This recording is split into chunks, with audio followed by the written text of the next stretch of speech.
I'm here with Jesus Chuy Renteria, who simply does it all. He's an author, dancer, storyteller, teacher, and he's also the public engagement coordinator at Hancher. So, Chuy, thank you so much for Thank you being for here with having us. me. Okay, so this is not an unfamiliar medium for you. You've been hosting the Hancher Presents podcast for over 3 years now, as a part of your role at Hancher. Can you give us a synopsis of the podcast, as well as the other kinds of things you do at Hancher? Yeah, for sure.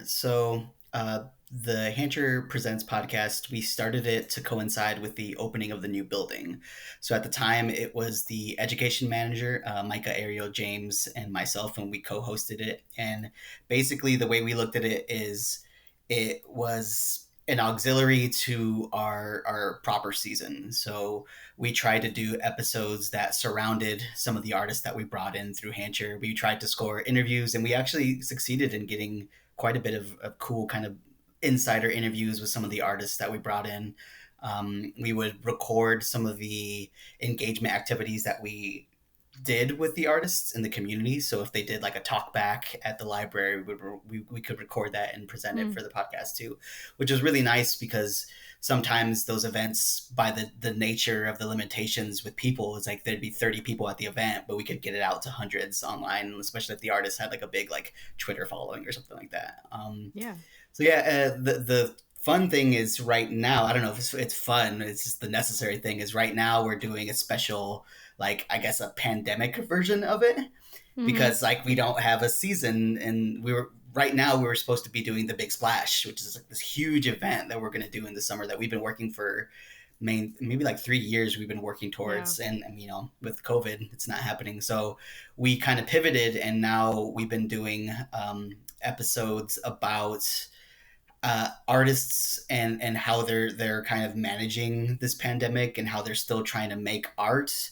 Um, and I think you interviewed Leslie and Mark Nolte, and we Yep. interviewed Leslie as well. So it's kind of, I think I it was, noticed that. yeah, but I think it's like really necessary conversations that we need to have right now about. Yeah, I mean, like this is hitting everybody, but I think the discourse has kind of not really focused on artists and presenters like the Engler and Hancher and everybody else. It's a tough time. So some of Hmm. those conversations are really hopeful. Some of them are very pragmatic and realistic about like, hey, this is a tough time for everybody. Yeah.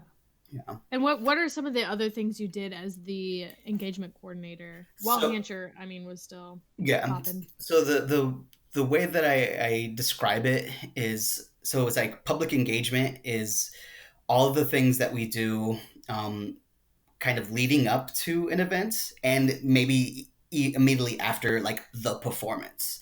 So when Mhm. people think of Hancher or anything like a presenter, a lot of times what they're envisioning is like the performance on the stage with the audience that paid money to get their tickets to watch it. And the way I look Mhm. at it, and so it's like if you have production people like lighting and sound people, like they're dealing with that performance. And the way I look at public engagement, it's like everything else. So it's like all the marketing leading up to it, all of like if the artists want to do like school events, community events, if they want to do like talkbacks, like that's public engagement, and that's kind of my big role in trying to shape those and make those happen. Um, and there's been a lot of conversation in the last like maybe 5 to 10 years about how to make that more like engaging and accessible for folks, because I think Mhm. what people used to think of it is like outreach, and I kind of Yeah. bristle at that word because like it kind of implies that like, oh, we're getting these artists to come and like work with like, for lack of a better term, like work with poor kids in these school districts, when it's just like, to me that dynamic and that kind of that power dynamic is kind of icky. So what Yeah. I think of it is like, how can we really look at communities, and some of them might be like underprivileged schools, yes, that's part of Mhm. it, but it's also like, how do those communities affect us, how do they help the artists in ways, so it's like kind of taking that power dynamic and making it so The it's more, hierarchy out. yeah, making it more of Yeah. a real conversation and a real sort of like necessary kind of talk about what we need to do in our society, rather than like, okay, we're gonna get these artists to come in, do this like outreach program and then leave, right? Yeah. Yeah. That's an excellent way to look at that. Mhm. I really commend you for looking at it that way Yeah. and for being on the podcast game Yeah, for for so sure. long. That's got to be helpful now. You're like, "Oh, we're already on it." Yeah. So you came into this Hampshire position, your bio said with experience in advocating for special needs individuals. What did this look like prior to the to Hampshire and what drew you to it? So it's really interesting because so I went through my undergrad for dance. So I mean, Mhm. I've been dancing since I was 14. So I went through the dance program and got my degree. And it was one of those situations where almost immediately after I graduated, I got a knee injury. And I Mm. mean, it wasn't super serious, but it was serious enough to make me kind of evaluate where I was. Like I was out of Yeah. commission for about 6 months. And while that was happening, and I think it happens for everybody, like it's this kind of, now that I'm older, I look at like some of my friends who are just, graduating college. And I think there's always this moment afterwards where you're kind of like, what am I doing? Like, this isn't the path that I thought I was going to be on. Um, Relatable. yeah. And so I was in this kind of weird flux right after I graduated, and I had a friend who worked in that field with special needs populations, and she just told me like because I was teaching kids at the time, and she's like, "You're really good at teaching kids. There's a lot of parallels with this field. Like, if you want a job, like I can hook you up." And it was kind of just like a part time, like while I was finishing up college, and I ended up really connecting with it, and I was really good at it. Like I was really good Mhm. at working with that population and working with folks. So I ended up being with them for almost a decade, for about 8 years. Mhm. And I went through the ranks basically. So I was doing, it's called direct care staff. And the way that it worked is like, at first I was working at people's houses. So usually it'd be Mhm. like four different like individuals. And we would be doing like all the cares. We would help them with their bills. We would help them with like cooking. And the big thing was like going out in the community and actually having real relationships out in the community. And I went from there to the houses, and I kind of graduated to working at it's called the day center. And what that is during the day, when if folks are not working or if they don't have much else to do, they'll go to the day center, and it will be a really concentrated, it was like 50 individuals, and there's about a staff of like 6 to 10 people, and I ended up managing the day center. So over time I Mm. kind of just like upgraded until I was managing it with a coworker of mine. And I mean, it's a tough job. Like it's really, I mean, it's like you're in this confined area, you're working with folks that are like, so it's some of the most kind of demanding, Mhm. just like day to day, that I was kind of managing this team. But it was also at the same time very fulfilling and very kind of like, I knew that my staff and myself, like we were doing something that we felt mattered, right? Like Yeah. there was no other ifs, ands, or buts. It's like if we're not doing this, these folks would be like, they're on the fringes of our society. Like they would just be like forgotten. So it's like I think Mhm. that was like what made it so I stayed there for almost a decade. And the way that transitioned to Hancher was, so the big thing, like I said before, it was like going out in the community and like socializing and like doing like real events. So it's like, how do we get these folks that are like, at the end of the day, like they're just people. Like I think Mhm. a lot of people think that it's this big thing where it's like, oh, they have special needs, whatever. It's like, no, they're just people like you and me, and like they have relationships and they want to go out to, like go see a show. Some of them want to like go to the bar and drink, and they're of the Mhm. age, and like that's a thing, right? Like Mhm. a lot of times I think people sometimes it's almost like they coddle that population as well, right? Mm. So it's just like the big thing for me was some of the outings, we would call them, that these folks would be going on would be like going to the gas station. So the staff would be like, they went to the gas station and got a treat and came back. That's their outing. And I was like, that's an errand. Yeah. That's an errand. You know what I mean? Like that's not Yeah. an outing. So Yeah. it's like, no, let's actually sit down and talk to these folks and be like, what do you like to do? What can we, like wrestling is really big for a lot of those folks. So it's just like if there was like a WWE event in Cedar Rapids, it'd be like, yo, we're going to that. Like we're figuring out how to Nice. make that happen. So when the position for Hancher came up, And the job description was like, what we're trying to do is figure out how to get these connections between these artists and the community.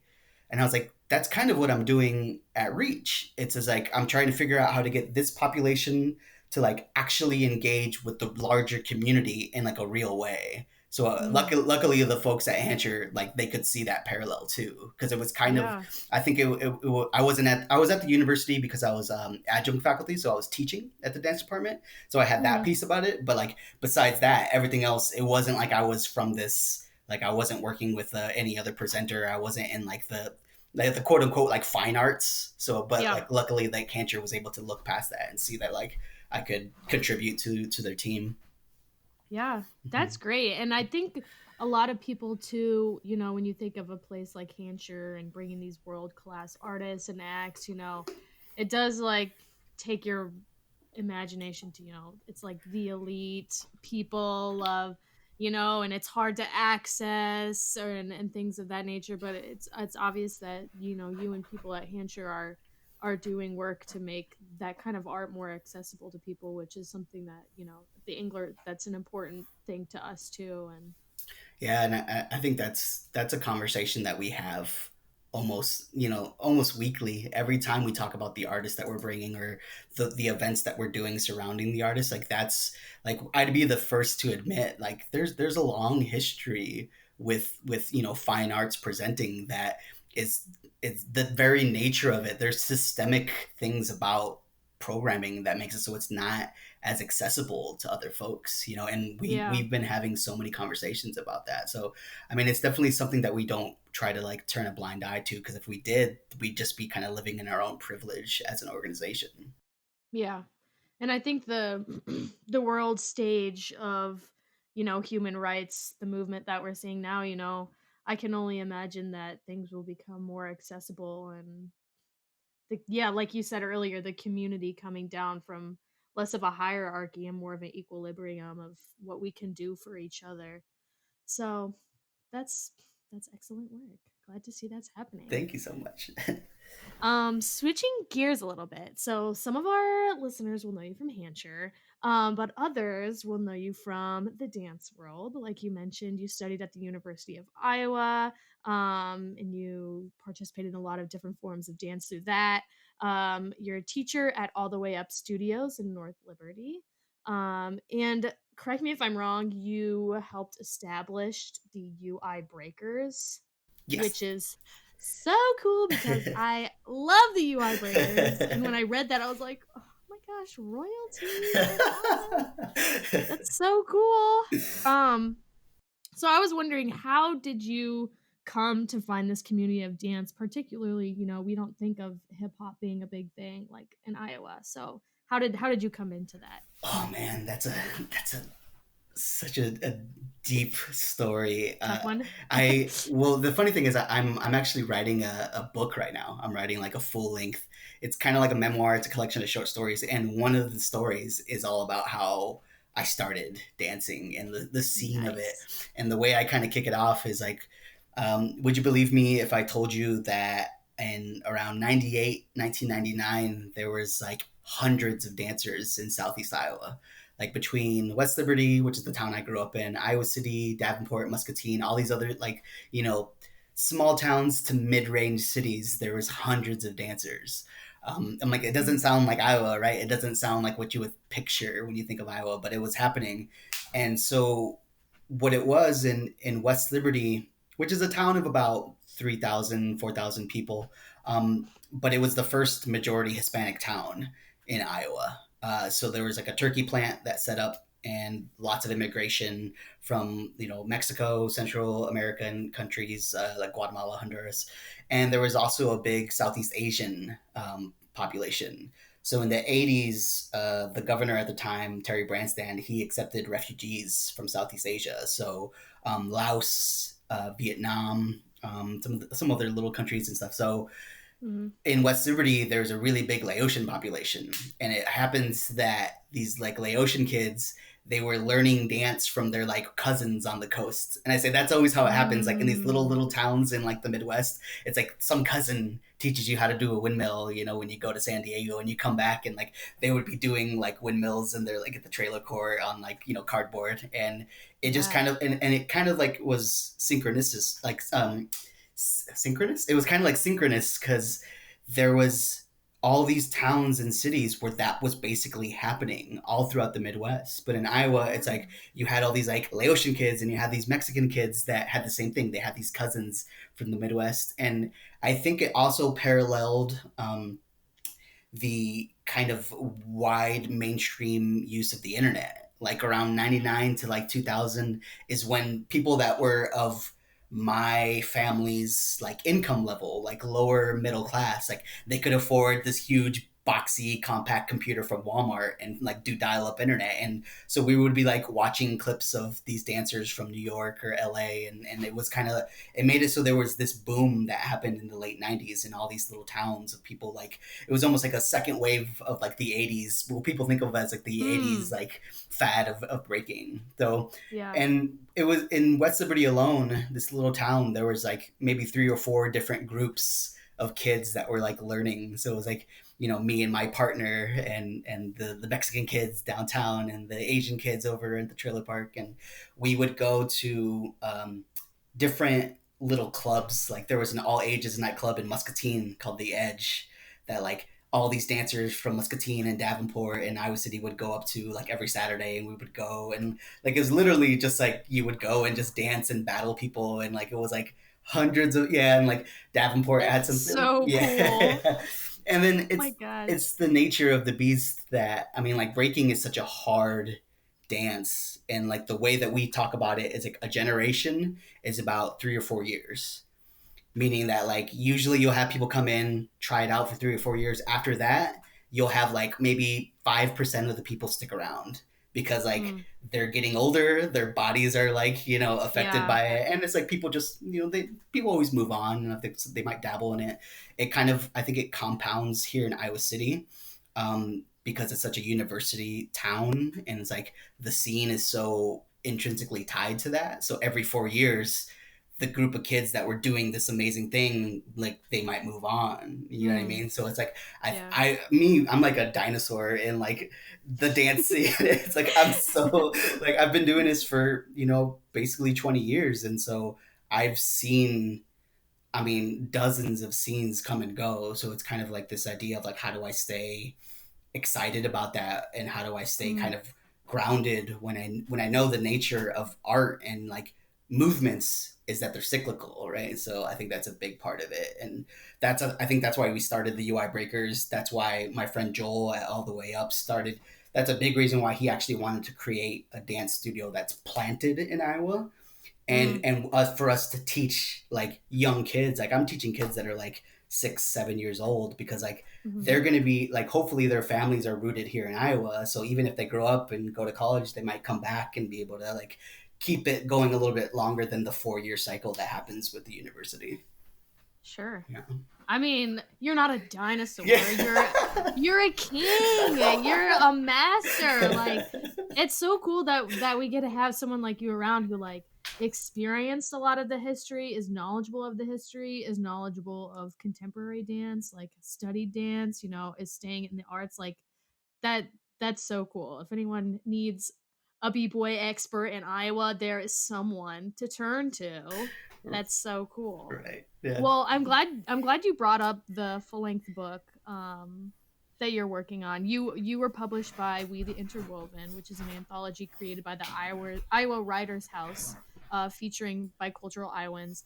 Is this full-length book, is that something that came about because of that project? Is this like a spin-off of that or something? What it's can we it expect? it came almost directly, like the kind of like serendipitous path came directly from it. It was literally the first reading that I did with the Iowa Writers House. There was a representative from the University of Iowa Press that heard the reading and was like, we want to sign you to like do a book contract. And I was like, okay, like do So do a cool. full length, and it took a lot of follow up conversations and kind of hammering out the details. But so the we the yeah, We the Interwoven is through the Iowa Writers House, and Andrea Wilson is the director of that, and the piece that I'm currently working on is with the University of Iowa Press, which is a different entity, but I mean it's like Iowa Mhm. City, so everything, everybody kind of knows everybody and everybody kind of champions everybody, which makes it really nice. But yeah, Mhm. the way I look at it is it's almost like a direct evolution of what I did with that piece. With We the Interwoven, there was two stories I wrote for that. One was a nonfiction sort of essay about it focused on work and my relationship as a Mexican American person with work and how it's really complicated. And the other one was more Mhm. of it was a fiction piece and kind of more of the way I think of like when people think of literature, they think of like that one's about um, two kids in Mexico that go on vacation and they kind of like get into hijinks and kind of realize their relationship through that brother and sister. But this Hmm. piece that I'm doing right now, this full length piece, it's all about West Liberty, and it's all about kind of growing up in West Liberty and it being a very complicated upbringing, because it's like we like to champion it because it's the first majority Hispanic town. It's this very diverse, like celebratory place, but it's also like I grew up and I encountered lots of racism, and we were when we were kids we were fighting the racist kids at recess, and Hmm. for in the 90s, mid 90s, it was rough, and for our older siblings it was even rougher because they were there in the 70s and 80s when like that was even more like they were dealing with like just overt racism, right? And it's like, how do you reconcile these two things in this little town, and how do you Yeah. and it's like also as a Mexican American, it's just like the things that are going on in my own community with different Mexicans, and I feel, and this is my own personal opinion, but it's like we struggle a lot with like alcoholism and like misogyny. So it's just like, how do I kind of navigate that? Because if I talk about West Liberty and my upbringing and I don't mention that, I feel like I'm not being real with Hmm. myself. So it's like Yeah. it's kind of this whole issue of like, if somebody asks me how was my childhood? Did you have a good childhood? And I'd be like, yo, I have to write a whole book to answer that. It's so complicated. It's like it's good, but it's bad, but it's so yeah. So this is It's content. my effort to try to answer that very simple question. Yeah. Well, that's great. I mean, and that's like it's going to be such a great resource for people like, I've lived in Iowa City or like a suburb of Des Moines my whole life, and I've been very sheltered from perspectives of some of these other towns that have had different challenges even in Iowa. So, like, yeah, I'm excited to see how when can we expect that to be available to the public? I'm finishing up the first big draft of the manuscript right now, and the way it works, it gets to the editors. It's already gone through a couple drafts, but like it's gonna get to the editors and going. I'm hoping that a year from now it'll be available, but I think it's all about kind of what the editors say and how we can shape it, because it's such a Mhm. big project. Yeah, definitely. But Well, yeah, cool. Congratulations on that. thank you That's so much. crazy. Yeah, no, and it's That's interesting. like that's the dream where you're like, I'm a musician, you playing somewhere. So the right person's there. They say, "I want to sign you right now." Well, that's what I tell people too. I was like, don't never like dismiss a gig or dismiss like something like like you got to have self-care and try to think about what you're doing, but you never know who's going to be in the audience. You never know, like you just said, you do that gig and that you have there's maybe it's like, oh man, this is like a small gig, there's only like 15 people here, but one of them is the one that's like, no, no, this is your next gig, so for Yeah, sure. Yeah. exactly. Well, speaking of audience, it is time for you to tell us your audience experience at the best show ever. Um, what have you got? Set the scene for us For here. sure. Okay, so I got one that I think is a little it rolls into the conversations that we've been having. Can I do some like honorable mentions first? Oh, please, Okay, please. Everyone does. cool. Because it's so hard to like boil it down to one. But like, yeah, Big Boy at the IMU performed, Big Boy of Outcasts, and that was just like that was amazing. It's Iconic. Mayor Hawthorne at Blue Moose was awesome, and it was a little bit before he kind of like, I think he's still, he's still kind of like under the radar. But when I think it was like on a Sunday for $10, and we got to see Mouth, and it Mm, was amazing. Brother Ali at Gabe's. Brother Ali's performed a couple of times, and yeah. I remember just being there in the audience, and just really being impacted by him. But I'm gonna do just like a really kind of esoteric one, um, and I think it speaks a lot to the history of Iowa City. But I used to be a part of this hip hop organization called Phase, and it stood for Progressive Hip Hop A Scene Evolving. And it was when I was in high school, so it was maybe like 2001, 2002, and we were the breakers, right? So we were the breakers that were part of this like hip hop group, and Mhm. as like teenagers in high school, we were looking up to these like college students that were making this like hip hop organization. And we would do monthly performances throughout Iowa City, and it was almost like a hip hop showcase. So we had the like MCs there, and we had DJs, we had like graph artists that put up their work, and we would go and break. As my crew at the time was, we were the distinctive nobodies. So like the nobodies would be going, and you'd for sure watch them cipher. And we did the one that comes to mind that like I hold in high regard is we performed with this like monthly hip hop showcase at Public Space One, and Public Space One at the time was in a space above the Deadwood. So it's like you have the Mhm. Deadwood, and then you go up these stairs, and it's like this actually like big kind of like funky gallery space that's all carpeted.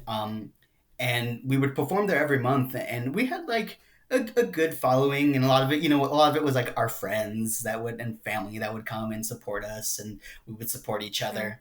But I was in it was right after I graduated high school, so 2003, and I got into there's a camp at the university called the Iowa Young Writers Studio. And it's for like high school students to go 2 weeks and be on campus and get taught by like Writers Workshop alum. So it just so happened that I was in this camp at the same time that we had this like monthly hip hop showcase. So I told everybody at the camp to go. And so everybody went, and it was like like an extra 75 people to this hip-hop show at and like above Public 61.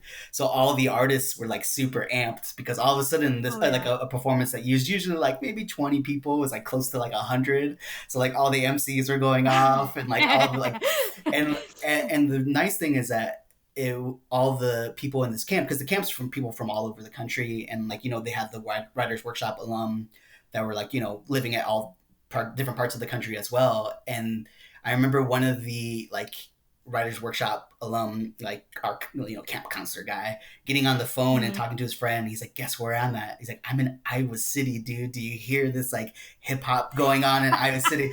I remember being so proud of that, and so just like, this is amazing. And it was just like this one moment where kind of like everything just was able to come together, and we're able to have this really like cool performance that I still remember to this day. And it speaks a little bit to because like we were talking earlier about how we, there's Kawada that some friends of mine did, collaboration of all the arts, and my Mhm. friend like Nick Wang had a really good big part of that. But when he did, and so Kawada is almost like the same thing. I think it's a little bit bigger in scope because it Yeah. can be any type of artist, right?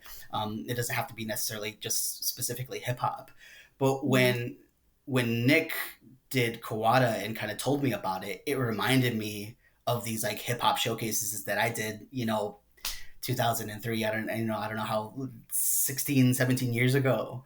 And so it Yeah. kind of reminds me of how it felt to be the high schooler that was young and really inspired by all these different folks. And now that I just turned 35 last week, and now that I'm like the OG, it's just like still trying to be inspired, and still kind of letting the younger generation do things like this where I can be a part of it and Yeah. kind of help guide them too. So that's why I think I hold it in high regard.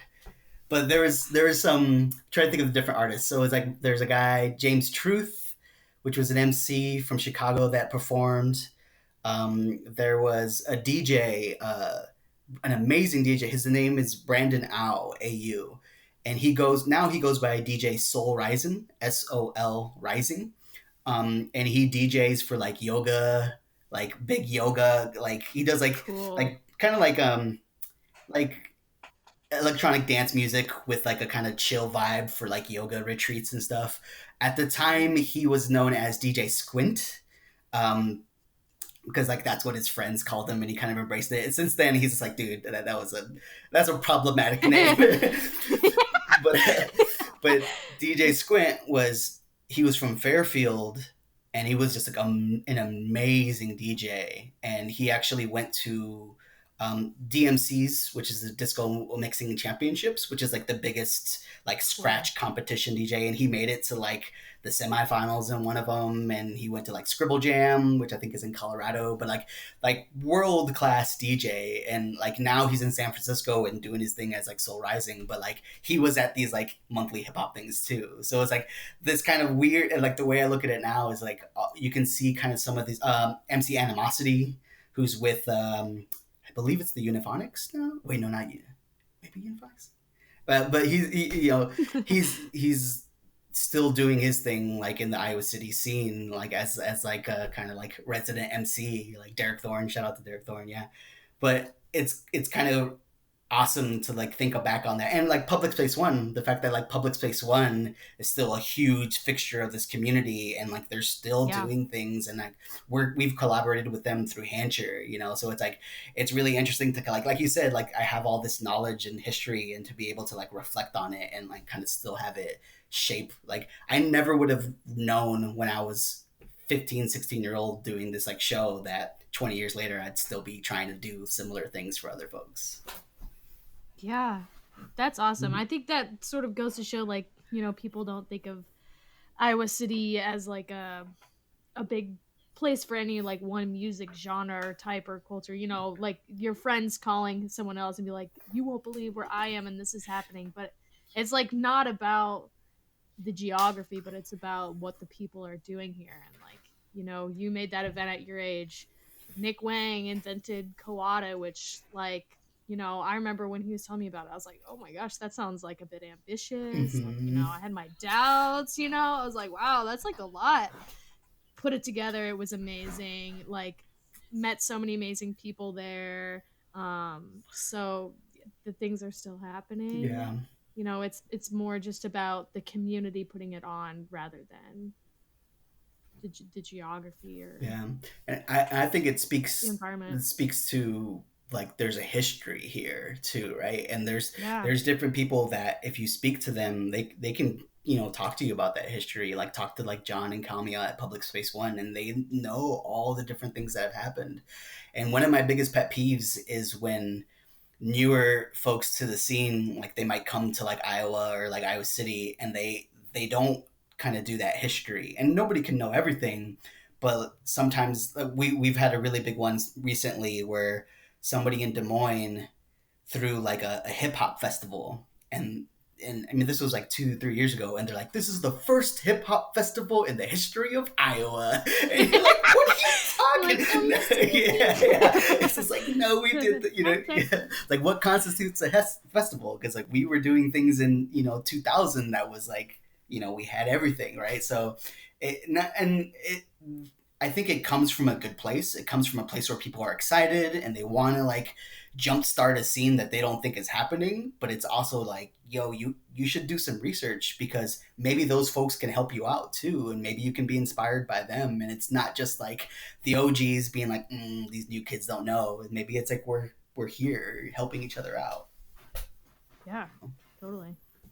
Well, excited to see whatever happens next. Like what the next iteration of that is, and what next thing maybe you can help advise. Mm-hmm, mm-hmm. And hopefully we can be together in the same room for Yeah, that right. No, very soon. so I think my prediction is that like when however this boils over, however we figure it out, if there's a vaccine or people just kind of get some act right about themselves about it, but it's like Yeah. it I think people are going to want that connection so much. They're going to want to people that before they'd be like, I don't know if I should go to this local improv thing. Now there's like, nope, I'm gonna go. I'll be frontsy, like Yep. have my arms around my Yep. buddies. Yeah. So Yeah. I'm excited. I have hope for that. I think we as artists and kind of the people that are behind the scenes trying to cultivate the scene. I think there's going to be Yeah. so much more willingness to jump in, and I'm excited for that. I don't know how long it'll take to get there, but I'm hopeful for it. I'm with you. Mhm. I'm optimistic about the boom, the art Yeah. boom after this is all said and done. Mhm. Well, thank you so much again. This has been so fun, Yeah. and it's nice to like I've seen you perform, but it's nice to finally like have a conversation and like meet and Yeah. all that No, jazz. thank you too. And likewise.